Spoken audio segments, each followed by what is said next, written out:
Story by Dinesh Kumar. रिश्तों का महत्व। घर की नई नवेली इकलौती बहू एक प्राइवेट बैंक में बड़े ओहदे पर थी। उसकी सास तकरीबन 1 साल पहले ही गुजर चुकी थी। घर में बुजुर्ग ससुर और उसके पति के अलावा कोई न था। पति का अपना कारोबार था। पिछले कुछ दिनों से बहू के साथ एक विचित्र बात होती।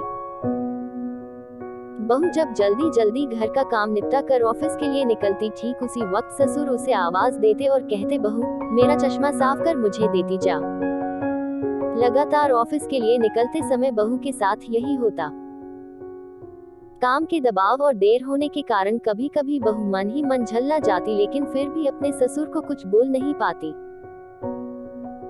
जब बहू अपने ससुर के इस आदत से पूरी तरह ऊब गई तो उसने पूरे माजरे को अपने पति के साथ साझा किया।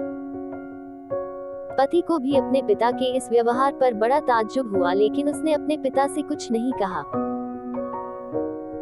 पति ने अपनी पत्नी को सलाह दी कि तुम सुबह उठते के साथ ही पिताजी का चश्मा साफ करके उनके कमरे में रख दिया करो, फिर ये झमेला समाप्त हो जाएगा। अगले दिन बहू ने ऐसा ही किया और अपने ससुर के चश्मे को सुबह ही अच्छी तरह साफ करके उनके कमरे में रखाई। लेकिन फिर भी उस दिन वही घटना पुनः हुई और ऑफिस के लिए निकलने से ठीक पहले ससुर ने अपनी बहू को बुलाकर उसे चश्मा साफ करने के लिए कहा। बहू गुस्से में लाल हो गई, लेकिन उसके पास कोई चारा नहीं था। बहू के लाख उपायों के बावजूद ससुर ने उसे सुबह ऑफिस जाते समय आवाज देना नहीं छोड़ा। धीरे धीरे समय बीतता गया और ऐसे ही कुछ वर्ष निकल गए। अब बहू पहले से कुछ बदल चुकी थी। धीरे धीरे उसने अपने ससुर की बातों को नजरअंदाज करना शुरू कर दिया और फिर ऐसा भी वक्त चला आया जब बहू अपने ससुर को बिल्कुल अनसुना करने लगी। ससुर के कुछ बोलने पर वो कोई प्रतिक्रिया नहीं देती और बिल्कुल खामोशी से अपने काम में मस्त रहती। गुजरते वक्त के साथ ही एक दिन बेचारे बुजुर्ग ससुर भी गुजर गए। समय का पहिया कहाँ रुकने वाला था, वो घूमता रहा। छुट्टी का एक दिन था। अचानक बहू के मन में घर की साफ सफाई का ख्याल आया। वो अपने घर की सफाई में जुट गई। तभी सफाई के दौरान मृत ससुर की डायरी उसके हाथ लग गई। बहू ने जब अपने ससुर की डायरी को पलटना शुरू किया तो उसके एक पन्ने पर लिखा था, दिनांक 9 अगस्त 24।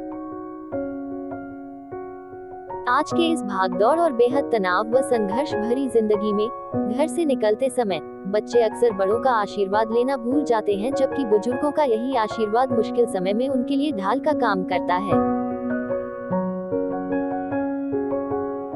बस इसीलिए जब तुम चश्मा साफ कर मुझे देने के लिए झुकती थी तो मैं मन ही मन अपना हाथ तुम्हारे सिर पर रख देता था, क्योंकि मरने से पहले तुम्हारी सास ने मुझे कहा था कि बहू को अपनी बेटी की तरह प्यार से रखना और उसे ये कभी भी मत महसूस होने देना कि वो अपने ससुराल में है और हम उसके माँ बाप नहीं हैं। उसकी छोटी मोटी गलतियों को उसकी नादानी समझकर माफ कर देना। वैसे मेरा आशीष सदा तुम्हारे साथ है बेटा। डायरी पढ़कर बहू फूट फूट कर रोने लगी। आज उसके ससुर को गुजरे ठीक 2 साल से ज्यादा समय बीत चुके हैं, लेकिन फिर भी वो रोज घर से बाहर निकलते समय अपने ससुर का चश्मा साफ कर उनके टेबल पर रख दिया करती है, उनके अनदेखे हाथ से मिले आशीष की लालसा में। जीवन में हम रिश्तों का महत्व महसूस नहीं करते हैं, चाहे वो किसी से भी हो, कैसे भी हो, और जब तक महसूस करते हैं तब तक वह हमसे बहुत दूर जा चुके होते हैं। इसलिए रिश्तों के महत्व को समझें और उनको सहेज कर रखें। इस कहानी से मिली शिक्षा को अपने जीवन में जरूर अपनाएं।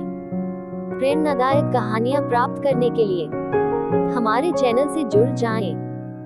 अपने दोस्तों और रिश्तेदार तक जरूर शेयर करना।